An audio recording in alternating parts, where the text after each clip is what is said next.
할렐루야. 오늘 함께 묵상할 말씀은 요한계시록 17장 1절부터 18장 21절까지 말씀이고요.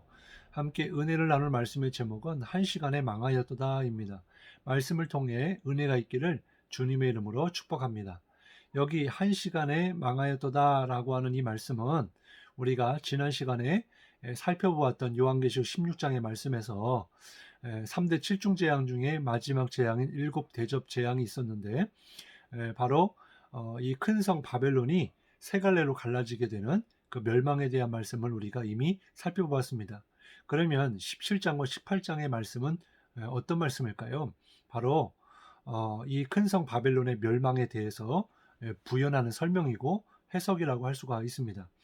본문 1절에 보니까 또 일곱 대접을 가진 일곱 천사 중 하나가 와서 내게 말하여 이르되 이리로 오라. 많은 물 위에 앉은 큰 엄녀가 받을 심판을 내게 보이리라 그랬어요. 여기에 보면 큰 엄녀가 받을 심판이라고 말씀해주고 있는데 여기서 큰 엄녀는 누구를 이야기할까요? 바로 17장 18절에도 나오는데 땅의 왕들을 다스리는 큰 성 바벨론을 의미하고 있는 것입니다. 이 큰 성, 이 바벨론, 이 큰 음녀가 지금 본문에 보니까 많은 물 위에 앉아 있더라라고 말씀해주고 있어요. 그럼 이것이 무슨 뜻일까? 15절에 보면은 이렇게 해석하고 있습니다. 또 천사가 내게 말하되 네가 본 바 음녀가 앉아 있는 물은 백성과 무리와 열국과 방언들이라 그랬어요. 즉 많은 물 위에 앉아 있다는 것은요.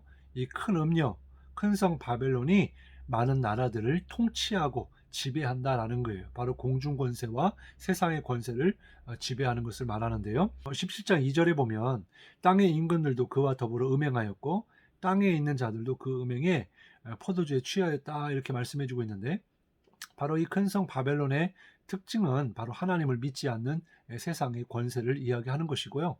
그 배후에는 사단 마귀가 있는 것입니다. 여기에 보면 땅의 임금들이 음료와 더불어서 이렇게 음행하였다. 그리고 음행의 포도주에 취하였다. 이렇게 말씀해주고 있어요. 여기서 말하는 음행이라고 하는 것은 하나님과 사람의 관계에서 사람이 하나님을 떠나 사탄의 영향을 받고 또 사탄이 추구하는 그런 가치를 따르고 사탄의 계획에 우리의 인생을 맡기는 것 그렇게 되었을 때 이것을 가리켜서 음행했다. 그리고 취하였다라고 표현하고 있는 것입니다. 그래서 인간은요. 하나님을 섬기면서 행복하게 살도록 지음받은 존재들입니다. 그래서 인간은 하나님과 함께 있을 때에만이 비로소 행복할 수 있고 인생의 의미와 가치를 깨달을 수가 있게 되는 거죠. 그런데 그러한 인생이 죄로 인하여서 하나님을 떠나게 되고 세상 문화와 가치에 물들어서 하나님을 오히려 대적하고 비방하게 되는 그러다 보니까 결국에는 불행하는 인생이 되고 인생의 의미와 가치를 깨닫지 못하는 그런 존재가 되게 된 것이죠. 그러면 왜 사람들은 이렇게 하나님이 아닌 세상의 문화와 가치에 물들어서 하나님을 대적하고 비방하는 것일까요? 17장 4절에 보니까 그 여자는 자주빛과 붉은 옷을 입고 금과 보석과 진주를 꾸미고 손에 금잔을 가졌는데 가증한 물건과 그의 음행에 더러운 것들이 가득하더라 그랬어요. 겉으로 보여지는 것이 어때요? 굉장히 화려하고 아름답고 탐스러울 만큼 좋아 보이기 때문이다라는 것입니다. 그것들을 내가 가지게 되면 누릴 수만 있게 된다면 얼마나 좋을까라고 미혹을 하는 거예요. 만약에 그것을 내가 가지게 되었을 때 내가 지금까지 누리지 못했던 행복을 누릴 수 있지 않을까? 이렇게 착각하게 만드는 것. 바로 이게 마귀의 술수고 유혹이라는 것이죠. 그런데 여러분 실제는 그렇지 않습니다. 성도들은요 세상의 문화와 가치를 이용하는 사탄의 계략에 넘어가지 말아야 돼요.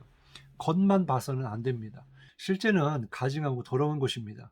성경에 보면 이 귀신에 대해서 더러운 귀신이라고 표현하고 있고 또 거짓의 아비라라고 말씀해주고 있는데 그런 것처럼 이 귀신은 이 마귀의 이 존재는요, 이 정체는요 더러운 것이고요. 또 그들이 하나님을 모방하고 또 하나님처럼 사람들을 유혹할지라도 그들은 하나님이 만드신 피조물에 불과하고 하나님을 떠나 대적하는 세력, 그래서 심판받을 존재라는 것을 우리는 기억해야 할 것입니다. 그러면 거룩한 것과 더러움의 기준은 무엇일까요? 바로 하나님의 속성이죠. 거룩은 하나님의 속성입니다. 그렇기 때문에 하나님이 계시느냐 안 계시느냐 그것을 보고 알 수가 있다라는 거예요. 왜냐하면 하나님은요, 절대 선이시고 절대 의시고 절대 거룩이시기 때문입니다. 죄가 하나도 없으신 분이다라는 거예요. 우리가 성경에서도 예수님을 가리켜서 우리를 위하여 대속의 제물로 돌아가시긴 했지만 그는 죄가 없으신 분이다라고 성경은 말씀하고 있는 것처럼 하나님은 죄가 없으신 거룩하신 하나님이시다라는 것입니다. 반대로 하나님의 부재, 하나님이 있지 않는 그런 사람, 그 심령, 그런 사탄은요, 절대로 거룩한 존재가 될 수가 없다라는 거예요. 오히려 죄로 가득하고 더러운 존재, 거짓된 존재라고 하는 것입니다. 성경에서는 우리를 가리켜서 질그릇이다라고 말씀하고 있죠. 우리 안에 담겨진 보배가 바로 예수님이다라고 말씀해주고 있습니다. 겉으로는요, 보잘것없는 질그릇에 불과하지만 그 질그릇에 보배가 담기면 그 그릇 또한 거룩해지고 또 존귀히 여김을 받게 되는 거죠. 그런 것처럼 우리 안에 주님이 계시다면 우리는 거룩한 존재요, 정말 하나님 앞에 정말 귀하고 복된 존재라는 사실을, 그 정체성을 바로 깨닫기를 바랍니다. 반대로 본문에 나오는 음녀와 같이 겉으로는요, 세마포 옷을 입고 있어요. 그리고 자주 옷과 붉은 옷을 입고 금보석과 금, 보석, 진주로 꾸며 화려하고 아름답고 그럴듯해 보입니다. 그런데 거기에는 하나님의 속성이 없어요. 하나님의 임재가 없어요. 하나님을 거부하고 하나님 비방하고 하나님을 모욕하는 모든 악한 마귀의 세력들은요, 하나님 보실 때에는 모두가 다 더러운 존재들입니다.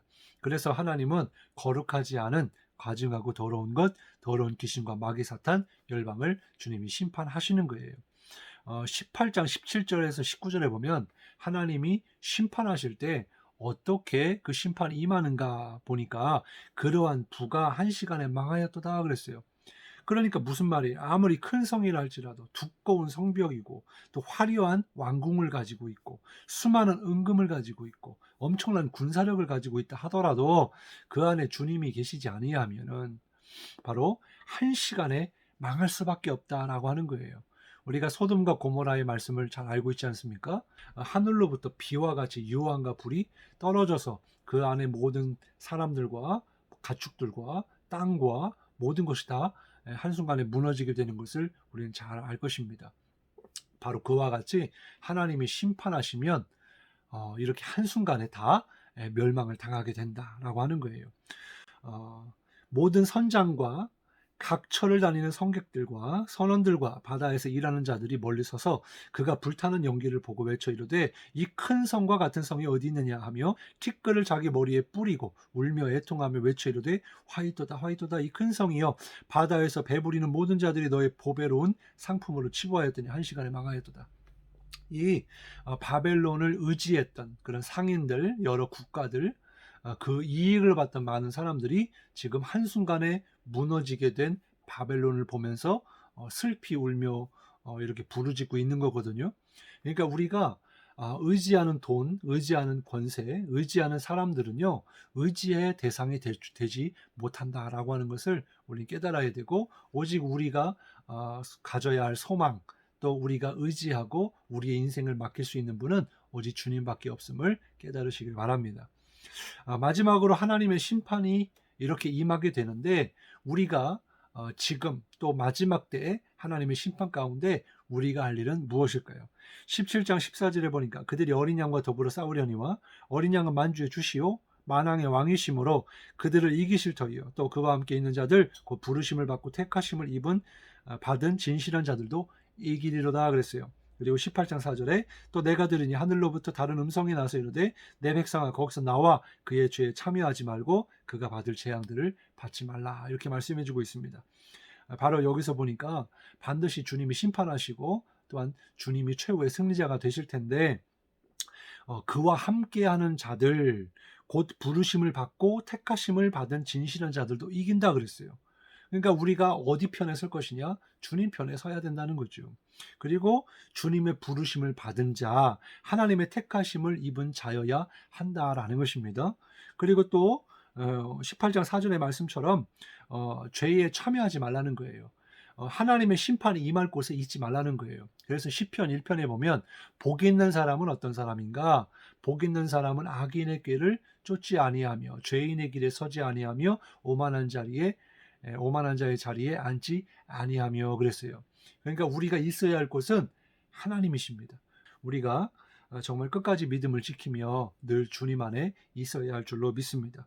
또한 영적으로 마지막 때를 분별해야 되고요. 우리가 어디 편에 설 것인가? 주님의 편에 서야 한다는 것이고, 또한 아무리 힘들고 어려운 고난과 역경이 있을지라도 반드시 최후의 승리가 주님께 있고 주님과 함께 있는 믿음의 사람들, 진실된 자들에게 있다고 했으니까 우리는 끝까지 세상의 권력을 이렇게 바라보거나 또 그것을 좀 가지고 싶어서 그렇게 욕심을 갖거나 교만하지 말아야 할 것입니다.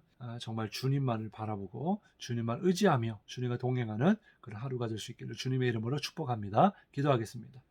하나님 감사합니다. 오늘 말씀을 통해서 반드시 이렇게 큰 성 바벨론 악의 무리들이 멸망을 당하게 되는데 하나님의 심판이 이르자 1시간 안에 멸망당하는 것을 말씀을 통해 깨닫게 하시니 감사합니다.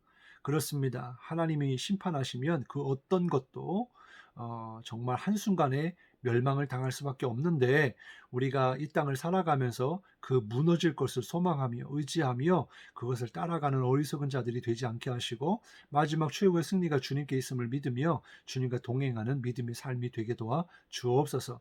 또한 그 죄의 자리에서 떠나게 하시고 정말 영적으로 분별하게 하시며 정말 주님이 기뻐하시는 믿음의 삶을 살아내게 하여 주옵소서. 감사드리며 예수님의 이름으로 간절히 기도드리옵나이다. 아멘.